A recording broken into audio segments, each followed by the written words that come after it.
You know, the year that I was born, there were 6,000 languages spoken on Earth. Now, language is not just a body of grammar, a set of words, and language is a reflection of culture. It's a flash of the human spirit.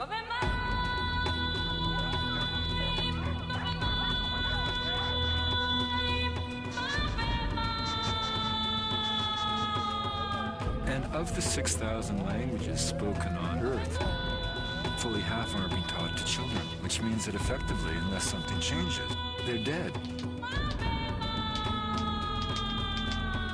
What this means is that within a single generation, we may be losing fully half of humanity's intellectual, social, and spiritual legacy.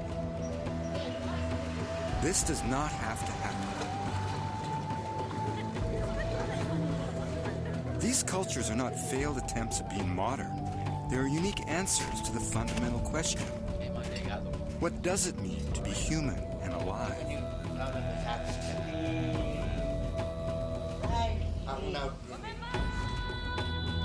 I've studied Buddhism as an anthropologist, but this is a personal journey. A journey that will lead me to the deepest lesson of Buddhist practice, behind a weathered little door in an ancient nunnery near the foot of Mount Everest, in the light at the edge of the world.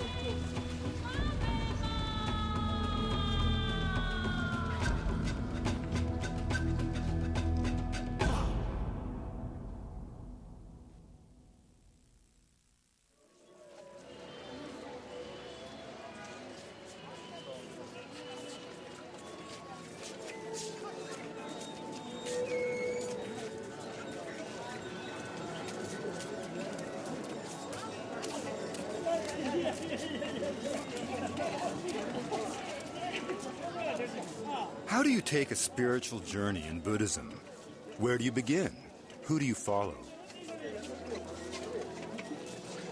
The Buddha was a teacher who started this practice 2,500 years ago. In Sanskrit, Buddha means the awakened one. His teachings are known as the Dharma.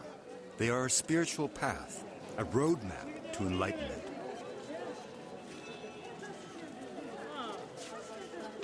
The Dharma is designed to lead us all out of samsara.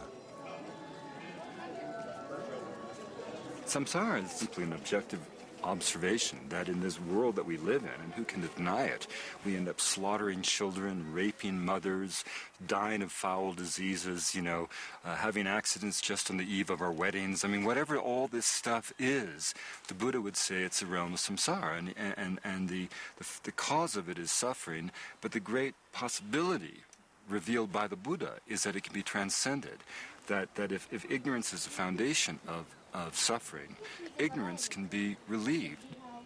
But pursuing the Dharma doesn't just promise an end to suffering. It aims to eliminate the very causes of suffering through spiritual practice. A science of the mind that charts a roadmap to goodness, humility, and compassion.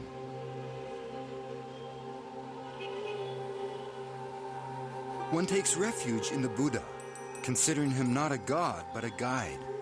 You take refuge in the Dharma, which is not a dogma, but a path. Of all the religious traditions that I've encountered in my travels, this is the one that has always made the most sense to me.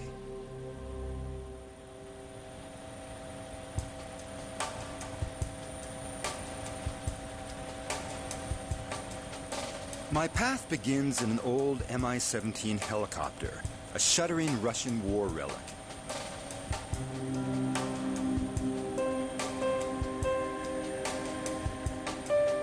We lift off for a trip into the Himalayas, back to where the monasteries are. Many of the Buddhists of Nepal were once the Buddhists of Tibet before the Chinese ran them out and destroyed their temples in the 1950s. Escaping across the mountains, they came together at monasteries like Thupten Choling and Shiwang, where they are preparing right now for a great festival.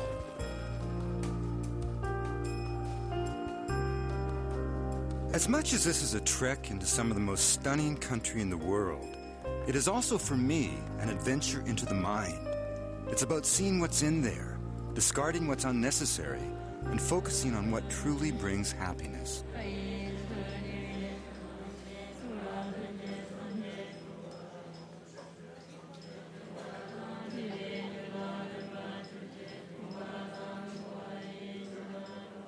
There's something about the inherent tolerance of Buddhism that is incredibly attractive. It's totally non-judgmental. There's no notion of sin. There is no notion of good and evil. There is only ignorance and suffering.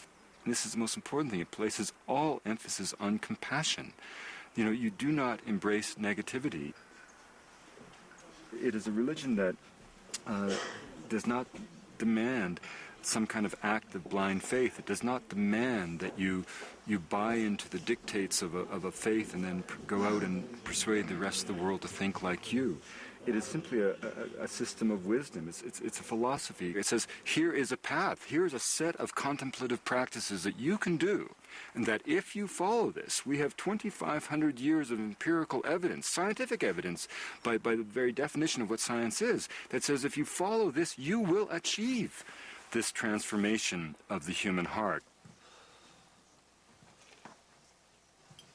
And that's why we use the concept Buddhist science of the mind, because the evidence of the efficacy of that practice is the serenity achieved by those who embrace it.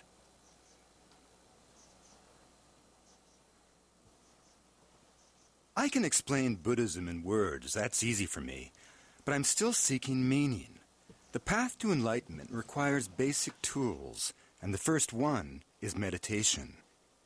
Real meditation is said to calm the mind. The common metaphor is that the mind is like a windy lake. The waves make it impossible to see the bottom. But by stilling the waves, the water, the vision, becomes clear. Okay. So for men's first left, okay. Do you want me to take a watch that's better. The first guide on my journey is a Tibetan doctor, Sherab Barma. Sherab's medical training took 7 arduous years. 1 year was devoted purely to meditation. Even today, he leaves his practice for a month each year to return to a cave and meditate. You relax. I need meditation.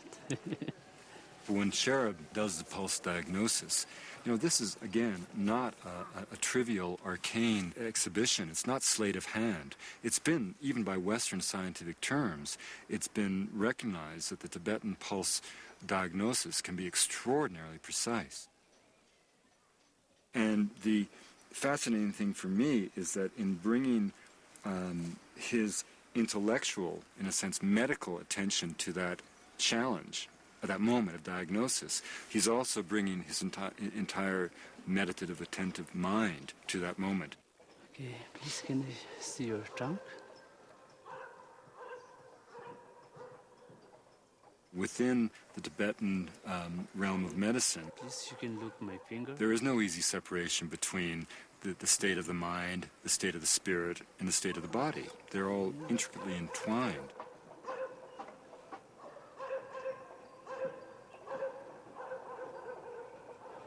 Okay. So you're in a good health, but I see in your eye, in your pulse readings, it's little bit your mental problem. This means like I think you're make a planning lots of, or your like a mind work or something like that. I feel because of your heart send message. And little bit you are tired or you're not sleep well or some worried or kind of that. So really what you're saying is that my mind is so, needs to be calmed or needs to, what are you saying? So you need little bit rest, and if you can, this meditation is important. Sherab sees that my mind is swirling and my thoughts are ragged. I need to find the stillness. This is a search for meaning, not for the next life, whatever that may be, but for this life, now. The sanctuary of Thupten Choling. Since the Buddhists fled Tibet, this monastery has become one of the main centers of the Tibetan spiritual world. The 800 monks and nuns who live here are preparing for the Mani Rimdu, a celebration of compassion that represents freedom from samsara for all the sentient beings of the world.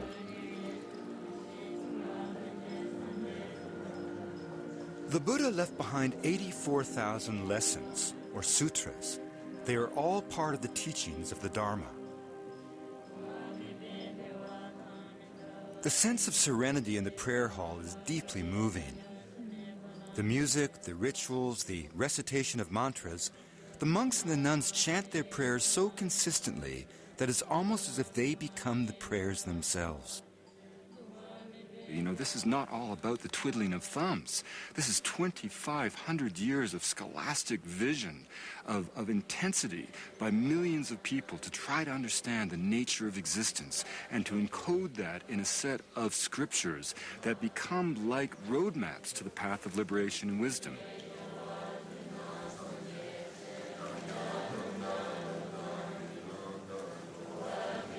The scarves, or katas, that the monks and nuns throw forward represent the nature of karma, the principle of giving and receiving. They are both offerings and appeals to Trosig Rinpoche, the abbot of Topten Choling, a teacher of His Holiness, the Dalai Lama, and one of the most revered enlightened beings in the Buddhist world. Rinpoche means the Blessed One, not the human being, but the man who has become one with the teachings. He is both teacher and teachings. He is the embodiment of the Buddha path, not because of his own sense of ego, but because he has transcended ego and become one with the essence of the Buddhist practice.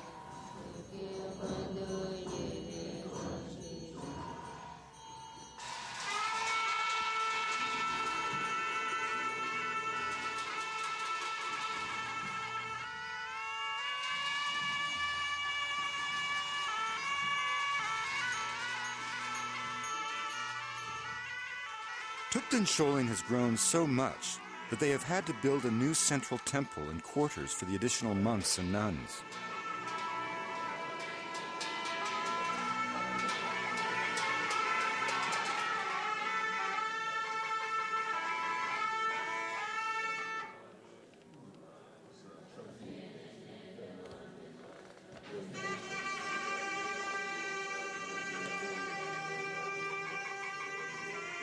We have an audience with Rinpoche, and it's a little daunting. I've spent my life obtaining knowledge through university and field studies, but the Rinpoche has spent his lifetime achieving wisdom and enlightenment through contemplative practice.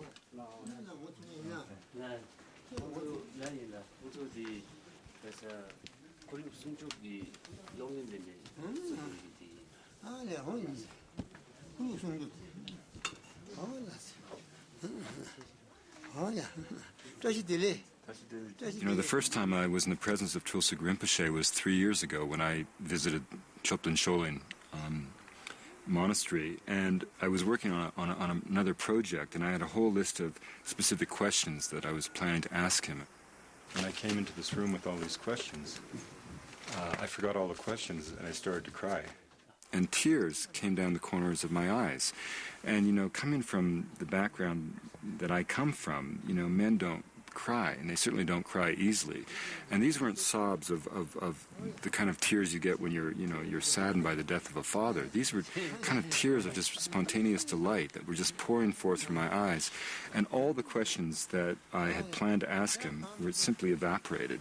And I just felt this kind of charismatic presence. Now we come back to make a story of the essence of Buddhism, to try to bring that story to the West and the science of the mind that is the Buddhist tradition.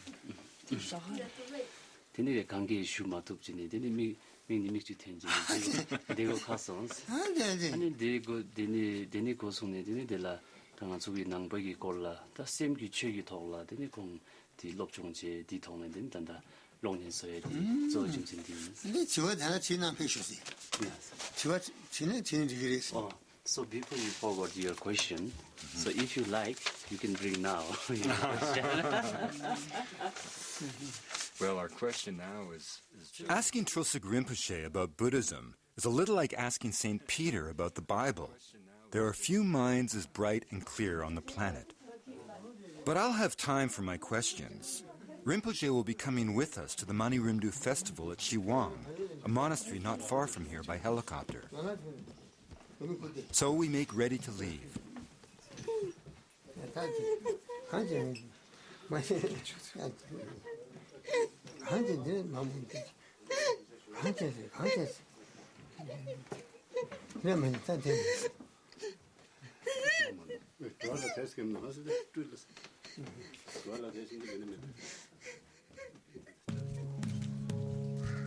There are tens of thousands of people in this part of the world who would give their eye tooth to spend one moment in the presence of Tulsuk Rinpoche. And we were blessed by him.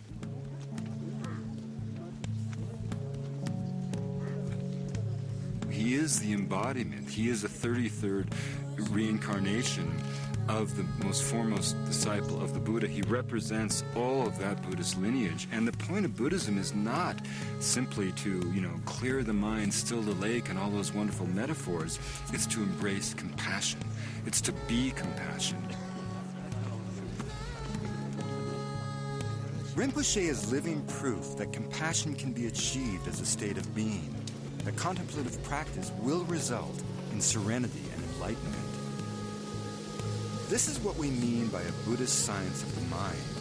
It is the empirical pursuit of the truth. But the amazing thing for me is the realization that there really is a path that can lead to a transformation of the mind and spirit.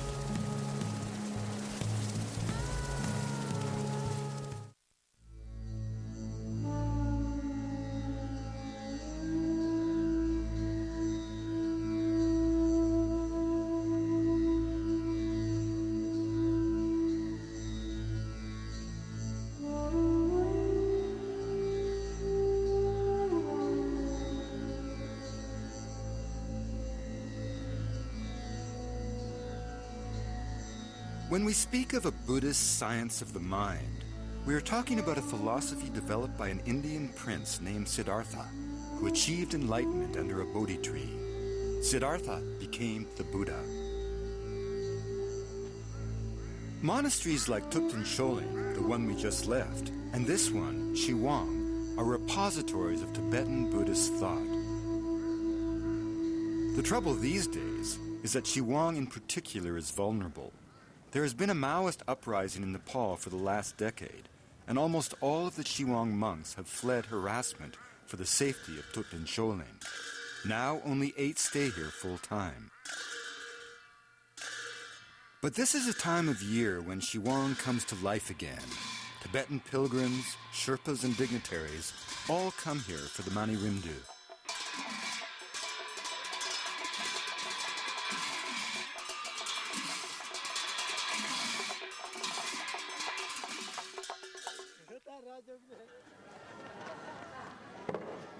The Mani Rimdu is a ritual recreation that celebrates the arrival of Buddhism in Tibet from India. Tulsuk Rinpoche says that to experience the Mani Rimdu is to receive a blessing.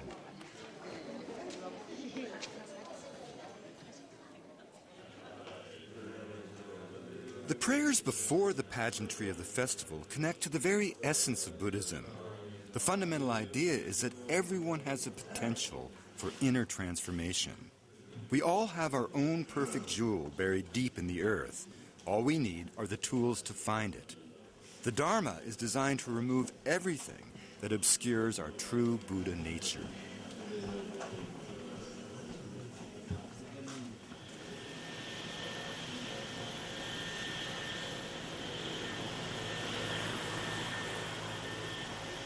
Mathieu Ricard arrives. I'm going to be looking to him as my 3rd spiritual guide on this journey.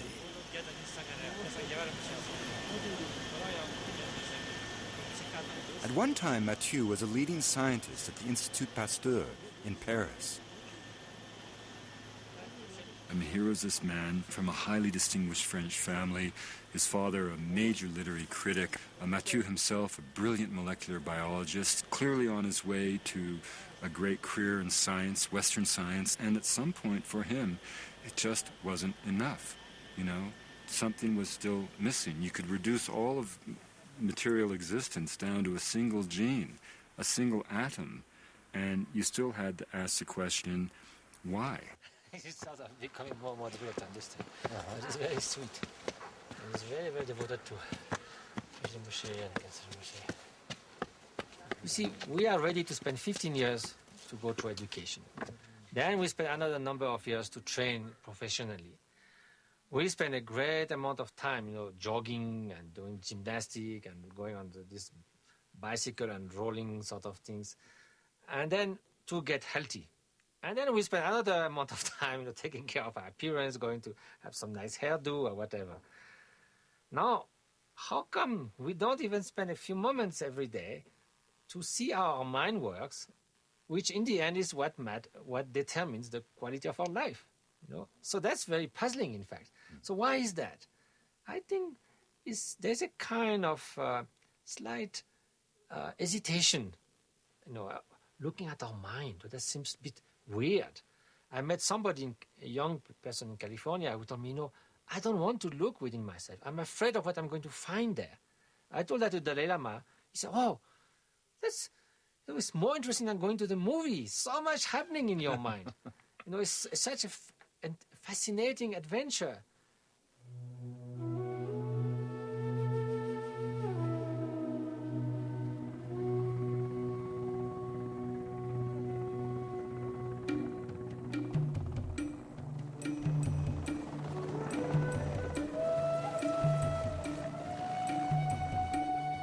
As the monks prepare for the Manu Rimnu down below, we take a side trip with Tulsuk Rinpoche to a mountaintop above Chiwang.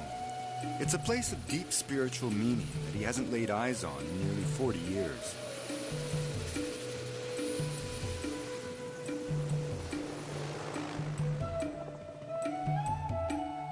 This is Sengepuk, the Lion's Cave, where Rinpoche went into meditative retreat after he fled Tibet. Retreat is a time for the mind, a time to focus on prayers of compassion for the sentient beings of the world in a place that eliminates all distractions. How does he feel coming back right now? It's the same as before. It's just the same. It's just staying just as it is. The monks say that Rinpoche achieved enlightenment here and had a vision of his own teacher soaring in the form of a vulture. With a tear in his eye, his teacher asked Rinpoche to come with him, to leave the realm of samsara and move beyond this world. And that Tulsuk Rinpoche, in this lifetime, looked up at that possibility and said, no, I cannot go. I still must remain in the realm of samsara to help the suffering of sentient beings. That is a true Buddhist hero. Not a warrior or a king, but the bodhisattva, a person of pure heart and compassion who embodies the teachings of the Dharma.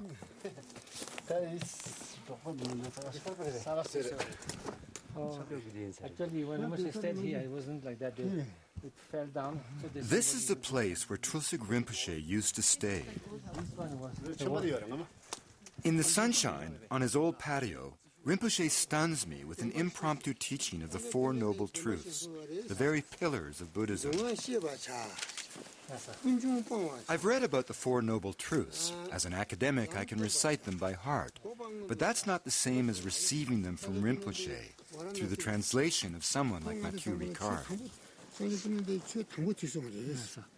So when first the Buddha gave the teachings after achieving enlightenment, the first teaching he gave was about the Four Noble Truths, which is actually recognizing the existence of suffering, acknowledging, and recognizing that suffering has a cause. Cause is a condition that can be dispelled. The first noble truth, of course, is that all life is suffering. Now, suffering doesn't mean necessarily misery, and it's not a pessimistic or even a nihilistic observation. It was simply an objective assessment of reality, that life is suffering, that we all grow old. And the second noble truth was this idea that suffering itself is based on ignorance. By ignorance, he didn't mean stupidity, but by ignorance being implying that the clinging to the illusion that the world and that existence itself had an intrinsic concrete reality, that everything was tangible, static, permanent.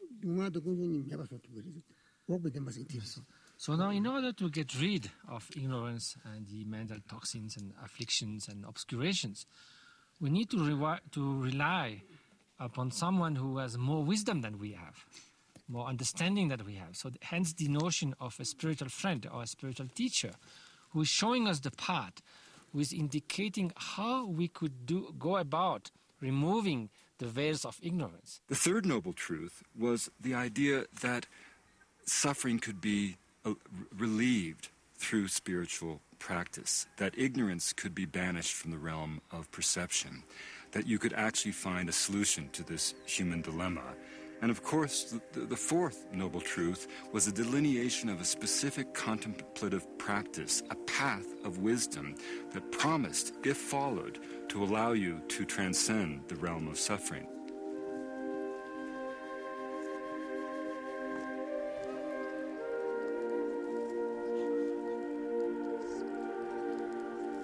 All of that reading, all of those scholarly works on Buddhism, none of it prepared me for the overwhelming resonance of a simple lesson from a blessed teacher.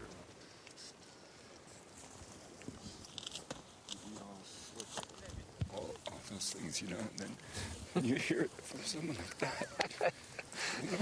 Yes, of course. That's the obvious. So, otherwise, this is quite obvious the way people got lost in what they wish happiness, but they run towards suffering.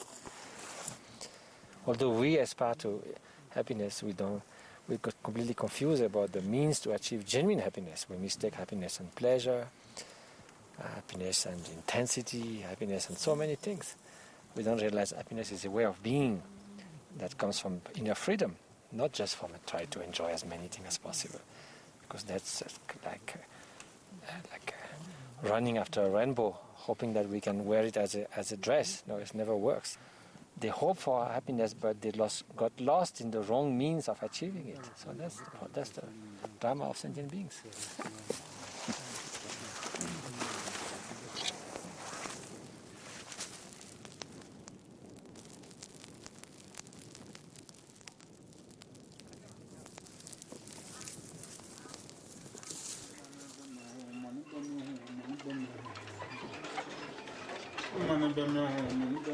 Back at Shiwang Monastery, the courtyard is transformed into a theater in the round for the performance of the Mani Rimdu. It tells the story of Buddhism being brought to Tibet, but it is also a celebration of the totality of the human experience.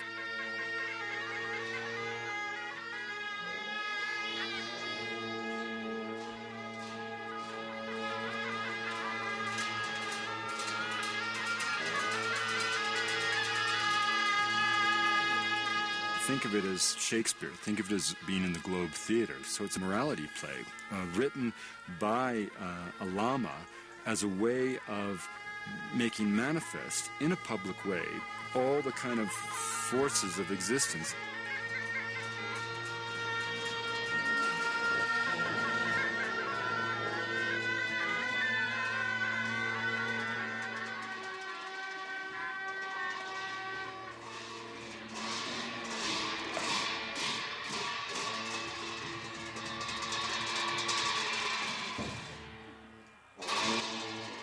And those masks, which represent particular beings, particular deities, they are also, in a sense, metaphorical. They represent, it's almost like a pageant of all the forces of samsara and all the forces of divinity with which one will engage in your own dance of life.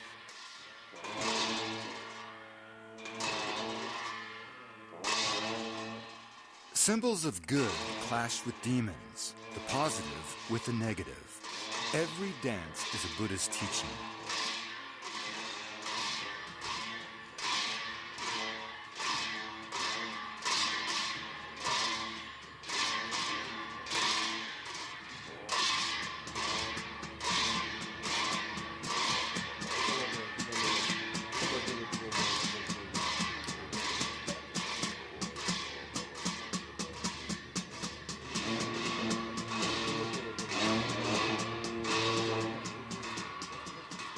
Long before the dances began, monks were behind the scenes at Shiwang performing puja, a concentrated series of rituals. The monks focus all of their spiritual intuition and practice into the making and empowering of sacred mani pills that allow you, literally, to eat the power of the Dharma. It's like all ritual. What is ritual attempting to do in any spiritual tradition? Ritual attempts to quiet the moment, to focus the mind, to bring one into the presence of the spirit, the presence of God. I mean, this is the whole point of any ritual tradition.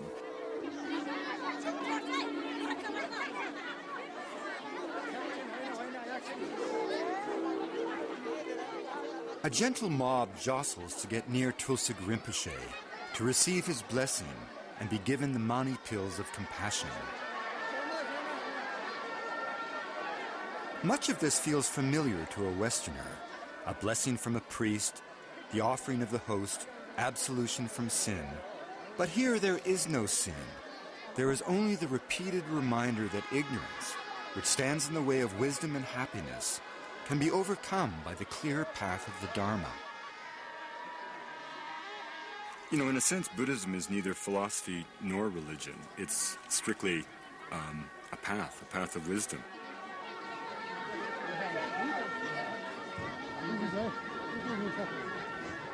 And in fact, serenity itself, the serenity that you see in an enlightened being like a Tulsig Rinpoche, is the empirical evidence of the success of the science of the mind that is Buddhism. But what do I do next? The pageantry of the Mani Rimdu must give way to the spacious silence of the Himalayas. Sherab and Mathieu are going into the mountains with me as we bid Tulsig Rinpoche farewell.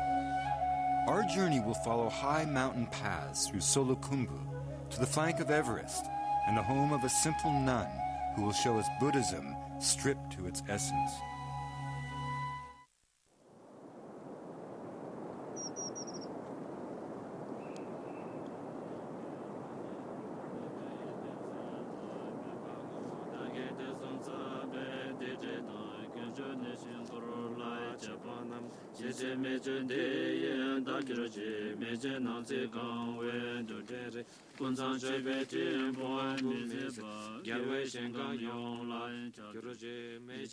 The most basic lesson in science class is to have a hypothesis before you conduct an experiment.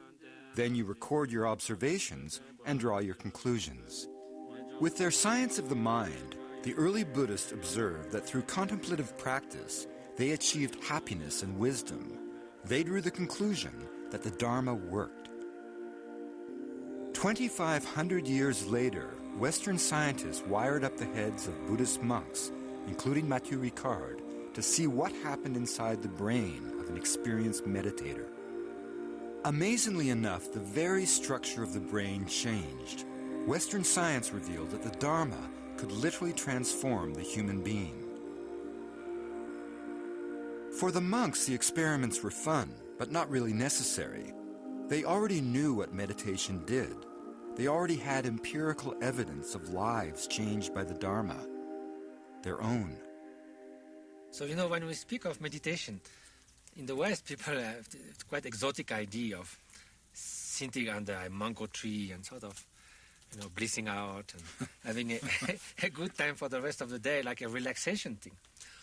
Or they often say, you know, when you meditate, you have to blank out all your mind from all thoughts, isn't it? So there's a real misunderstanding about what meditation means.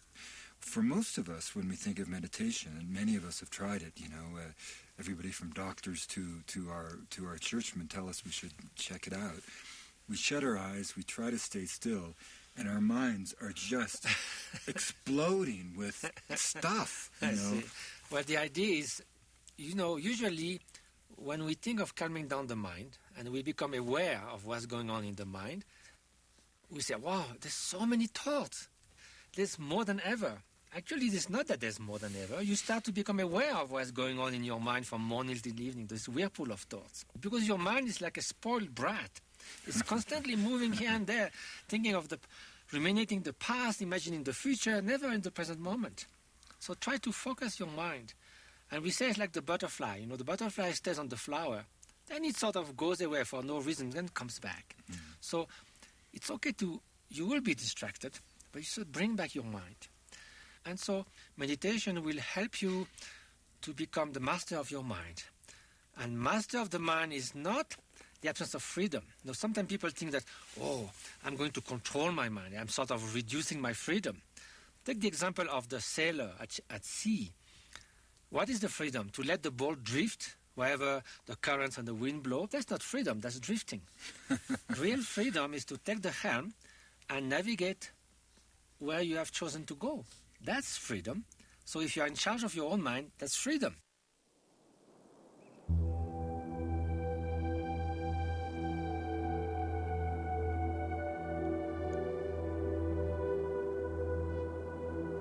The 11th century Tibetan yogi, Milarepa, said, "Take refuge in the solitude of the barren mountains, the snows or forests. In the wilderness cave, you have an open market where you can barter samsara for nirvana." How old is she? I think she's in her 80s because she was... 84. Oh, not the one from yesterday? No. I mean...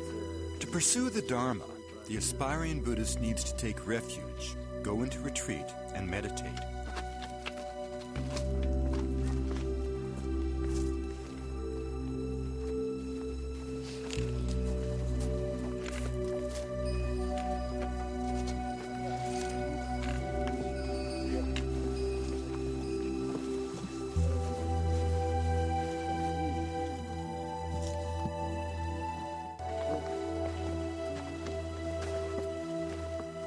Behind this door lives Tetsun Ani. She is a nun who has been in solitary retreat for 45 years, never leaving the confines of this simple hut.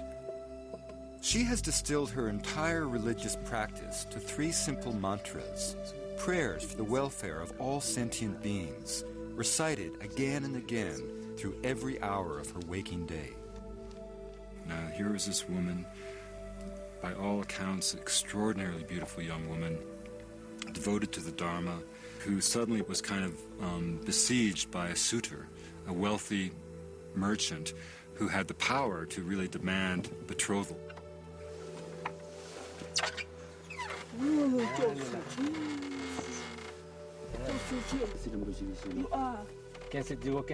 She escaped the suitor by climbing down through the hole of a cliffside latrine, then fleeing to a monastery. And she was a legend in the region. Every Sherpa who marched toward Everest would go toward her retreat and pay homage to her. But no one had ever seen her. She had never been photographed. She had never certainly been interviewed or talked to. She has not been totally without human contact. She receives food twice a day, and Sherab treats her medically. And I will never forget in my life that moment when that wooden door creaked open. And what did we find? We found, in fact, an incredibly ebullient, talkative, friendly, kind. Her first gesture was to give us cookies. And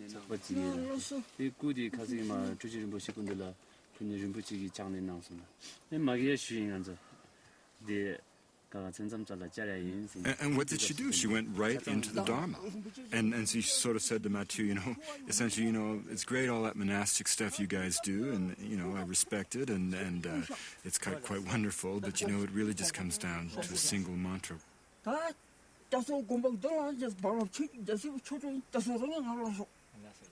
She deeply prays for all sentient beings to be free from all sufferings, outer and inner sufferings, and so from her heart she dedicates the merit as she recites the Om Mani Padme Hum, the mantra of Avalokiteshvara.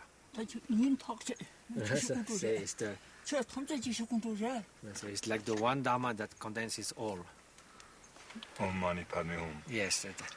So her life has been completely dedicated for 45 years to solitary retreat, to the recitation of the mantra, and all directed toward the well-being of all sentient Right. beings, almost like your heart, just spreading Yes. compassion. Yes. It all boils down to our own mind, the quality and the nature of our mind.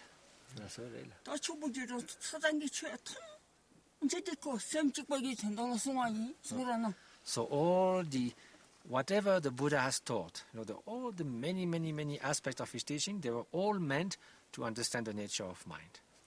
So the main thing is to give away all elaborate practice and simply remain in the Buddha nature, in the Buddha's mind, and that's all. And she said, if she survived, with her mind, she'll come to visit me sometimes. So I told her I'll prepare a nice cup of tea.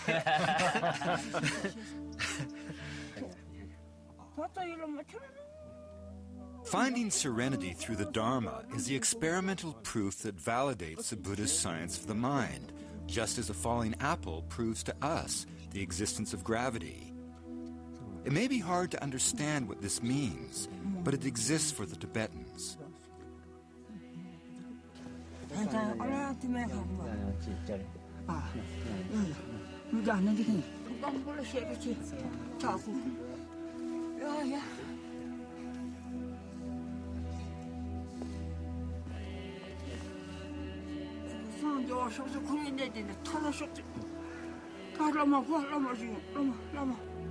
Many Tibetans do not believe that we went to the moon, but we did. We may not believe that they achieve enlightenment in this lifetime, but they do.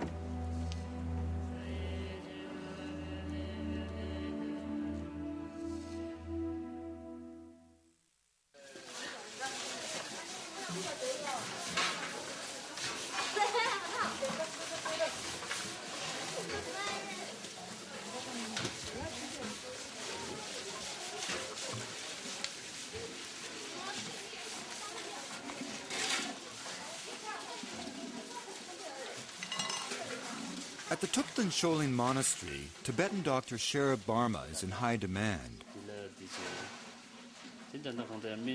In one day, he will see over 100 patients, diagnosing everything from cataracts to smoke inhalation from the fires in the kitchens.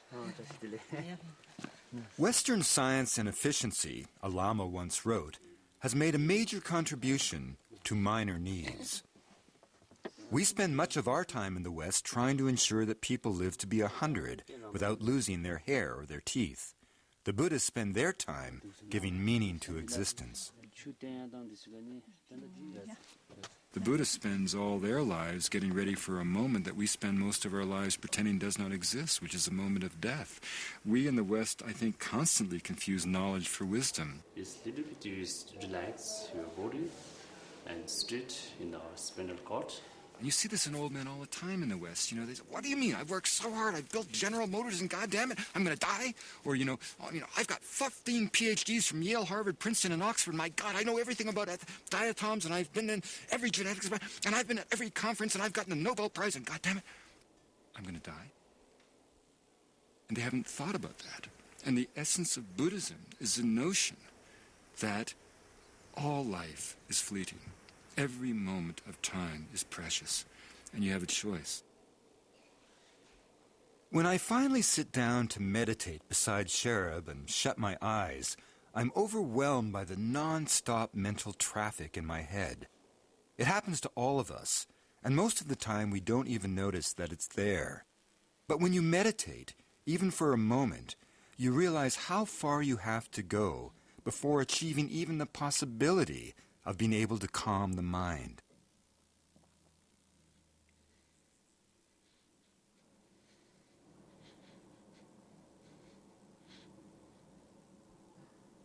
In that particular moment of meditation in that space,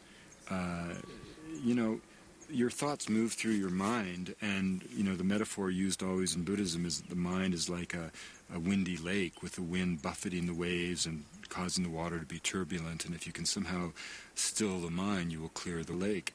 And so as you go deeper into that kind of meditative state, sometimes just sort of raw emotions will just come up. Tears often come to the novice, for to meditate is to allow oneself, often for the first time, to be still. And to be still is to glimpse the true nature of things. Like so many of us in the West, I dwell too often in a whirlwind of frenetic activity, racing against time, defining success by measures of the material world, books, academic degrees, credentials of one sort or another. This, to the Buddhist, is the essence of ignorance. They remind us that all life grows old and dies, that all possessions decay, and they offer an alternative, a path of wisdom, long and difficult, but to me, irresistible.